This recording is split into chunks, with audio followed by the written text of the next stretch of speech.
আমার দাদার মতো মার কাছে।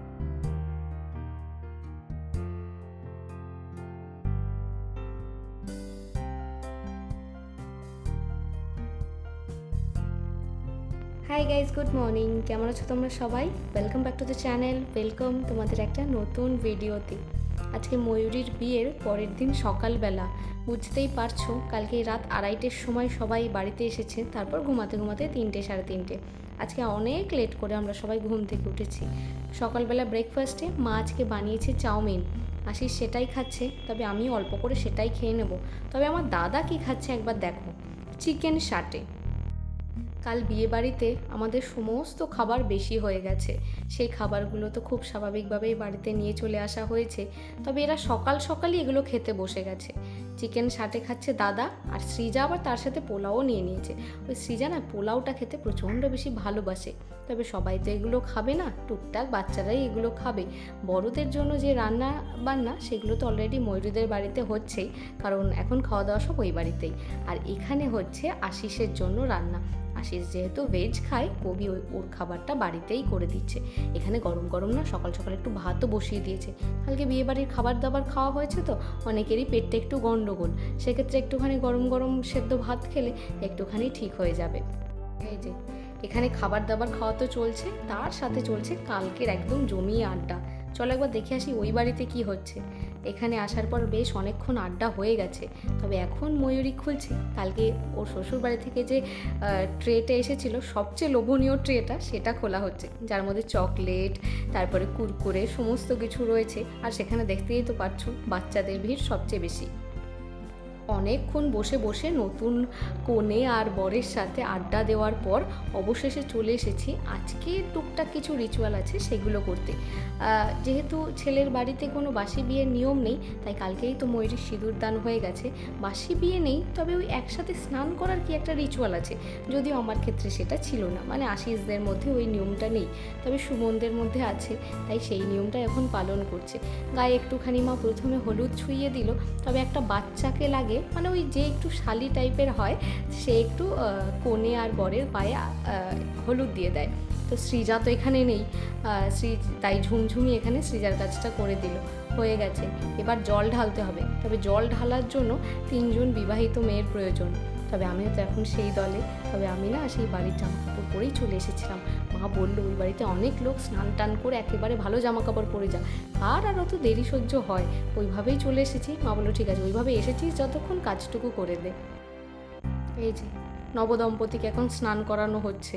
কি অবস্থা, সে কি হাসাহাসি স্নান করাতে গিয়ে, একসাথেই নাকি দুজনের মাথায় জল ফেলতে হবে। এই যে ময়ূরী দেখো স্নান করতে করতে একজন পড়েই গেল। একেতেই আমরা আজকে উঠেছি লেট করে, তারপর এখানে একবার গল্পে বসছি, ওখানে একবার গল্পে বসছি, সব ঘরেই তো গল্প চলছে, একবার এখানে বসে যাচ্ছি ওখানে বসে যাচ্ছি, এই করতে করতে অনেক লেট হয়ে গেছে। স্নান টান করে আবার একসাথে সব খাওয়া দাওয়া করবো, তারপরে তো আজকে আবার বিদায়। সমস্ত আনন্দ হচ্ছে, সব ঠিক আছে, কিন্তু যখনই মনে হচ্ছে আজকেই আবার ও চলে যাবে, তখনই না সবার মনটা একদম খারাপ হয়ে যাচ্ছে। এটা হয়তো হয় বিয়ের দিন না, এই ফিলিংসটা একবারের জন্যও আসে না যে কালকে চলে যেতে হবে, কিন্তু ঠিক বিয়েটা কেটে গেলেই পরের দিন সকালটা যেই হয় না, মনটা একদম ভারী হয়ে যায়। অন্তত আমার ক্ষেত্রে তো তাই হয়েছিল। বিয়ের দিন আমাকে কেউ দেখে বুঝতে পারবে না যে কালকে আমাকে চলে যেতে হবে বলে আমার মনে কোনো কষ্ট আছে, কিন্তু পরের দিন থেকেই না একদম মনটা ভারী হয়ে গেছিলো। আজকে হয়তো ময়ূরীরও সেটাই হচ্ছে। আমরা এখানে লাঞ্চের জন্য বসে পড়েছি, সবাই বাইরে খেয়েছে, তবে আমি, সুমন, ময়ূরী আর আশিস আমরা এই কয়েকজন ঘরেই বসে গেছি। একসাথে সবাই মিলে লাঞ্চটা করতে করতে অনেকক্ষণ গল্প করলাম, তারপরে ওরা একটু রেস্ট নিচ্ছিল, আর এরপর ময়ূরী রেডি হয়ে গেছে, আর তোমরা দেখতেই পারছো সেই মুহূর্তের জন্য রেডি, মানে ও বসেও পড়েছে। হয়তো ওর ভেতরে হয়তো কি প্রচণ্ড বেশি কষ্ট হচ্ছে জানি, ও কাঁদছে, কিন্তু হয় না এই সময় যদি আমরা একটু নিজেকে শক্ত করে রাখি, তাহলে হয়তো বাড়ির লোকগুলো সেই অর্থে ভেঙে পড়ে না। জাস্ট 1 বছর আগেই আমারও বিয়ে হয়েছে, আর এই টাইমটা আমারও এসেছিল, তো আমি এখন বুঝতে পারছি ওর মনের অবস্থাটা কি। ওর হয়তো ভেতরটা পুরো ফেটে কান্না আসছে, কিন্তু ওই সবার কথা ভেবে কাঁদতে পারছে না।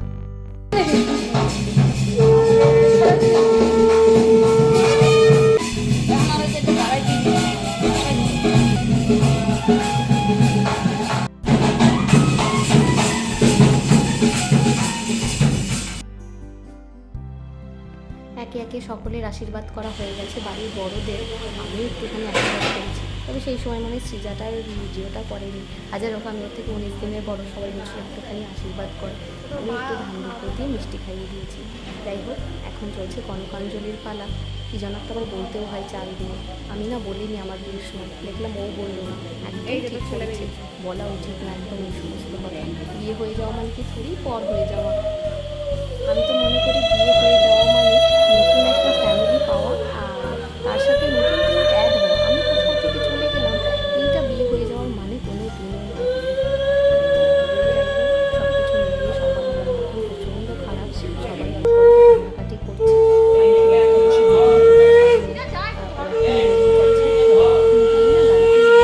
বারোয়ারি আমাদের গাড়ি অপেক্ষা করছে, তবে গাড়িতে এখনই উঠবে না, ওরা চলে এসেছে কালী ঠাকুরের কাছে।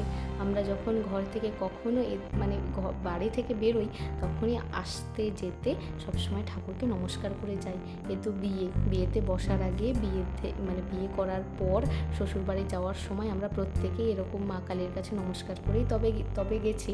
তো ও সেটা এসেছে মা কালীর কাছে নমস্কার করতে। এবার চলো ওদের ভালো করে গাড়িতে তুলে দিই। ময়ূরীর শ্বশুরবাড়ি না আমার মতোই হয়েছে, একদম কাছে, আমারটা একদিকে ওরটা আরেক দিকে। এই গাড়ি করে যেতে বেশি সময় লাগবে না, 5-7 মিনিট সময় লাগবে, তাতেই পৌঁছে যাবে। একদিকে ভালো হয়েছে বাড়ির কাছে, যখন খুশি ও এসে ওর মায়ের সাথে আমাদের সবার সাথে দেখা করে যেতে পারবে। ব্যাস, ময়ূরীর বিয়ে অবশেষে ময়ূরীর বিয়ে কমপ্লিট হলো। ময়ূরী এখন চললো নতুন বাড়ির উদ্দেশ্যে। আজকে হলো নেক্সট ডে সকাল। কালকে ময়ূরী শ্বশুরবাড়ি চলে যাওয়ার পর না আমাদেরও কথা ছিল ওর সাথে সাথে ওই বাড়িতে যাওয়ার, তবে আমার শরীরটা এত খারাপ হয়ে গেছিলো প্রচণ্ড গরমে, আমি আর যেতে পারিনি। চলে এসেছিলাম আমার শ্বশুরবাড়িতে, এখানে এসে ভালো করে ফ্রেশ হয়ে এখানেই রেস্ট করছিলাম। আজকে পরের দিন সকাল, ঘড়িতে এখন প্রায় 11:30 মতো বাজে। সকাল সকাল স্নান টান করে খাওয়া দাওয়া করে নিয়েছি, ব্রেকফাস্টটুকু করেই নিয়েছি। এখন যাচ্ছি ওই বাড়ি, যতবার আসিস ওই বাড়ি যাচ্ছে একটা করে থামস আপের বোতল নিয়ে যাচ্ছে। আমাদের ওখানে কেউ মিষ্টি খায় না, তবে ও থামস আপের বোতল নিয়ে যাওয়ার মেন উদ্দেশ্য হচ্ছে বাড়িতে দুটো বাচ্চা আছে, এক হচ্ছে আমাদের ঋদ্ধি আর এক হচ্ছে আমার রসগোল্লা। এরা দুজন থামস আপ খেতে খুব ভালোবাসে। এই দেখো, আশিস আসার সাথে সাথেই ওরা চলে এসেছে। ওরা থামস আপ তো ভালোবাসেই, তবে ওরা আশিসের সঙ্গটা বেশি ভালোবাসে। কালকে সারাটা দিন আশিসের সাথে ছিল দুজন মিলে, আর বলতে নেই আশিসও না বড়দের থেকে ওদের সঙ্গটা বেশি ভালোবাসে। এসে দেখলাম ময়ূরীদের ঘরে অলরেডি একটা আসর বসেছে, বিয়ে বাড়িতে যেটা হয়ে থাকে। বিয়ে বাড়িতে তো তেমন কোনো কাজ থাকে না, সেই সময় আর গতানুগতিক রান্না করা, ঘরের কাজকর্ম সেগুলো তো আর কারোর থাকে না। আর যেহেতু বাইরের লোক দিয়ে সমস্ত রান্না বান্না হয়, তাই ওই বিয়েতে কি হলো না হলো, হাসাহাসি হই হুল্লোড় দেখি আমি আসার আগেই সেগুলো স্টার্ট হয়ে গেছে। সেখানে বসে একটু আড্ডা দিয়ে নিয়েছি। এখন আশিস এসেছে ওপর তলায়, তবে কেউ এখন থামস আপটা খাবে না। বাচ্চাগুলো সবাই বললো যে খাওয়া দাওয়া করে তারপর খাবে। আশিস একটুখানি থামস আপ খেয়ে নিল, রোদ থেকে আসলো তো প্রচণ্ড গরম লেগে গেছে ওর। বললাম না বাচ্চাগুলোর সঙ্গ প্রচণ্ড ভালোবাসে, আর ও তাই। ঘরে দেখেছো সবাই বাচ্চা, তবে ইডুকে তোমরা আজকে নতুন দেখছো। সৃজার পেছনে যে দাঁড়িয়ে রয়েছে ও হলো ইডু, আমার পিসির মেয়ের মেয়ে। তো ও বিয়েতে আসতে পারেনি, একটুখানি পড়াশোনার চাপ ছিল, আজকে রিসেপশানে এসেছে। লাঞ্চ টাঞ্চ করে আমরা আবার চলে এসেছি আমার শ্বশুরবাড়িতে, তার সাথে সৃজাও এসেছে। দেখো মুখে আবার কি লাগিয়েছে, যেহেতু সন্ধ্যাবেলা বিয়ে বাড়ি যাবে, করছে স্কিন কেয়ার। আশিসটাও রোদে রোদে ঘুরে না একদম মুখটাতে পুরো ট্যান করে নিয়েছে। ও একটু পর যাবে স্নান করতে, তাই বললো সেই ট্যান রিমুভাল প্যাকটা আমাকে একটুখানি লাগিয়ে দিত। তাই বসে বসে এখন ওকে একটু ট্যান রিমুভাল প্যাকটা লাগিয়ে দিচ্ছি। প্রথমে আশিস ভেবেছিল যে স্যালনে গিয়ে খুব ভালোভাবে একটুখানি স্কিন কেয়ার করিয়ে আসবে বিয়ে উপলক্ষে, তবে ওই ছেলেদের বলাই সার। আমি তো ঠিক চলে গেছিলাম, ও আর যেতে পারেনি, তাই ওকে আমি বাড়িতেই একটুখানি মুখটা ঠিকঠাক করে দিচ্ছি।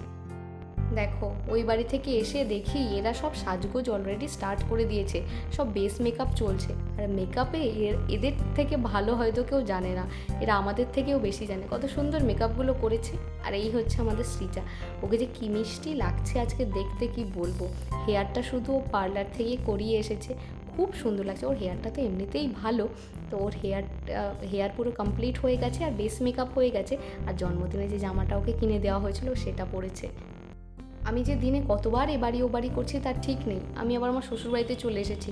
ওই বাড়িতে ওই বাচ্চাগুলো সবাই আমার আয়নার সামনে রেডি হচ্ছে, তো আমি ভাবলাম ওদের আর ডিস্টার্ব করে লাভ নেই, আমি আমার শ্বশুরবাড়িতে চলে যাই। ওখানে ফাঁকায় একদম সুন্দর রেডি ফেডি হয়ে ডাইরেক্ট একদম বিয়ে বাড়ি চলে যাব। তবে একটা ভালো জিনিস হয়েছে জানো, যে শাড়িটা পরবো বলে খুলেছিলাম, সেই শাড়িটার মধ্যে থেকে আমি 1000টি টাকা পেয়েছি।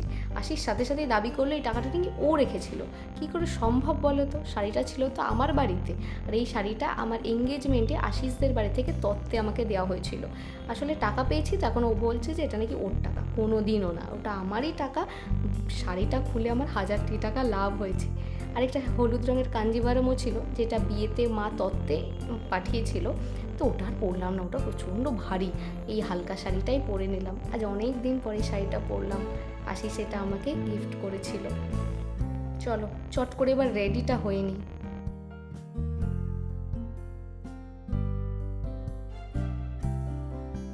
চলে এসেছি বিয়ে বাড়িতে। অলরেডি আমাদের বাড়ির সবাই চলে এসেছে। সবার লাস্টে আমি, মা, আশিস আর বাপি এসেছি। আসলে আমার জন্যই মা অপেক্ষা করছিল, আমাদের একটু লেট হয়ে গেছিলো। আর এই দেখো আমাদের ব্রাইড, সেদিনকে কত কান্নাকাটি করছিল, আজকে দেখো কত খুশি। প্রথমে এসেই আমার যেটার দিকে চোখ গেছে ময়ূরীর এই বেনারসির কালারটাতে। এত অসম্ভব সুন্দর লাগছে দেখতে, আর ওকে পরে তো আরও সুন্দর লাগছে। আর এই শ্রীজা, নেহা আগেই চলে এসেছিল। এরা আগেও অনেক ফটো তুলেছে, তবে এখন আমরা এসেছি, এখনও আমাদের একটুখানি সাইড দিচ্ছে না যে আমরা গিয়ে ময়ূরীর সাথে একটু ছবি তুলবো। ওরাই আবার ছবি তুলে যাচ্ছে। আসলে এটা ওদেরই বাজার, কিছু বলাও যাবে না। ময়ূরীর ওভারঅল লুকটা তো আমার খুবই সুন্দর লাগছে। তোমরাও প্লিজ জানিও ময়ূরীকে দেখতে কেমন লাগছে। সব কিছুই ঠিক আছে, শুধু যে বৃষ্টিটা হলো না, এটাই বাঁচার। আজকে রিসেপশনটা হয়ে গেল, এবার মনে হচ্ছে একটুখানি বৃষ্টির দরকার। যে জায়গায় রিসেপশনটা হচ্ছে না সেই জায়গাটাতেও পুরো গরম হয়ে রয়েছে।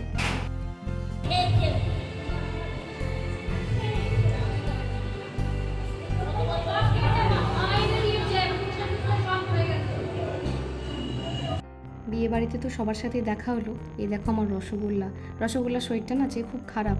বিয়ের 2 দিন এমন দৌড়োদৌড়ি করেছে, আজকে বেচারা শরীরটা একদম খারাপ হয়ে গেছে। এই গরমে দৌড়োদৌড়ি করে আর শরীরে সহ্য হয়নি। ও মুখ চোখ দেখেই হয়তো তোমরা বুঝতে পারছো। গোটা বিয়ে বাড়িতে সৃজার এই ফ্যানটা আমাদের খুব কাজে দিয়েছে। সাজগোজ করেই এই ফ্যানটা হাতে নিয়ে নিচ্ছে, নিজেও হাওয়া খাচ্ছে, আমাদেরও হাওয়া দিচ্ছে। হাওয়া খেতে খেতে আমরা এখন চলে এসেছি একটু ফুচকা খেতে। বিয়ে বাড়িতে এসে দেখি সমুদ্রগড়ে আমাদের প্রিয় ফুচকালার স্টলই এখানে বসেছে। আর লেট করিনি, চলো একটুখানি ফুচকা খেয়ে নিই। এমনিতেই গরমে বেশি খাবার দাবার খেতে ইচ্ছা করছে না, কিন্তু এই ফুচকা এমন একটা জিনিস, গরম হোক শীত হোক, একটুখানি না চেখে দেখলে আর ভালো লাগে না। তাই আমি আর আশিস এসেছি একটুখানি ফুচকা খেতে। আমাদের বাড়িতে আর যারা ছিল সকলের মোটামুটি ফুচকা টুচকা খাওয়া হয়ে গেছে, সবাই একটু রেস্ট নিচ্ছে, একটু পরে ডিনার করতে যাবে। তাই আমরাও ভাবলাম দুটো ফুচকা খেয়ে যাই, তারপরে একবারে ওদের সাথে ডিনার করতে বসবো। আসলে আমাদের আসতে একটু লেট হয়ে গেছে, তো ওরা তাড়াতাড়ি করে এসেই ফুচকা টুচকা খেয়ে নিয়েছিল। এই যে ফুচকা খেয়ে ময়ূরীকে আরেকবার একা পেয়েছি। ময়ূরী বললো চল আমি আর তুই একটুখানি সিঙ্গেল তুলি। তাই এখন আমার আর ময়ূরীর চলছে সিঙ্গেল ফটো সেশন, একবার দাঁড়িয়ে একবার বসে বিভিন্ন রকম পোজ দিয়ে। আর এই হচ্ছে আমাদের নেহা আর সৃজা। এরা বিভিন্ন ধরনের পোজ না আমাকে বলছে, আর সেগুলো আমি করতে না পারলে আমাকে আবার বকাবকিও করছে। এখানে আমাদের বাড়ির লোক সবাই বসে রয়েছে, অর্ধেক জনের খাওয়া দাওয়া হয়ে গেছে, অর্ধেক এখনও আমরা বাকি। এই যে আমাদের মা আর দিদি ভাই সুন্দর সাজগোজ করে রেডি হয়েছে। যাই বলো তাই বলো, গরমকালের জন্য কিন্তু আমরা সাজাগোজাই একদম কম্প্রোমাইজ করিনি। একটু কষ্ট করে নিয়েছিলাম, তবে একদম গুছিয়ে সাজগোজ করেছি। ইদু একটু পরেই চলে যাবে, তাই একটু ফটো তুলে নিচ্ছি সবাই মিলে। লজের ভেতরটায় না বেশ গরম, তবে বাইরেটাতে খুব সুন্দর হাওয়া দিচ্ছে।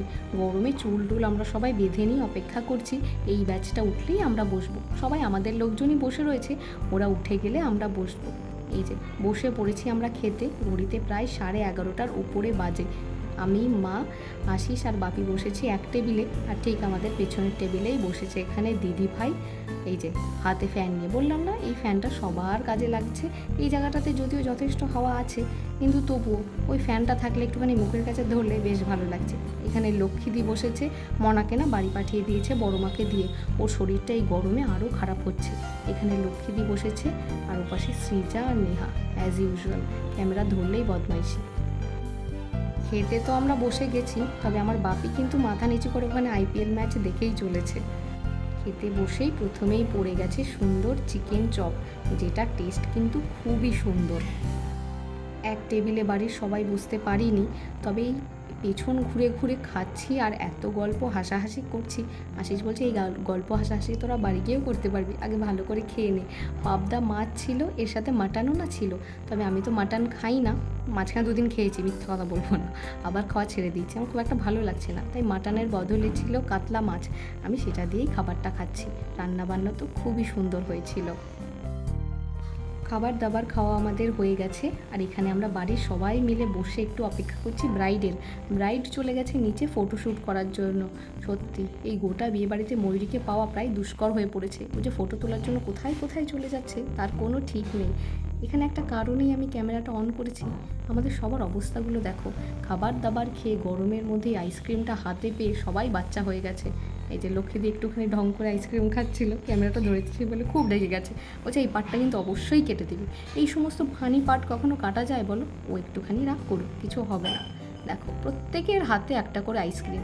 ব্রাইড তার জায়গায় নেই, সে অন্য জায়গায় চলে গেছে ফটো তুলতে, আর বাকিরা ওর জায়গায় বসে আইসক্রিম খাচ্ছে। শেষে ময়ূরীর সাথে যাই হোক একবার দেখা হয়েছে, তখন আর ক্যামেরা অন করতে পারিনি। টোটোতে করে আমরা এই লাস্ট টোটোর লোক বাড়িতে চলে এসেছি। ময়ূরীর বিয়ের ব্লগ কেমন লাগলো জানাতে একদম ভুলো না।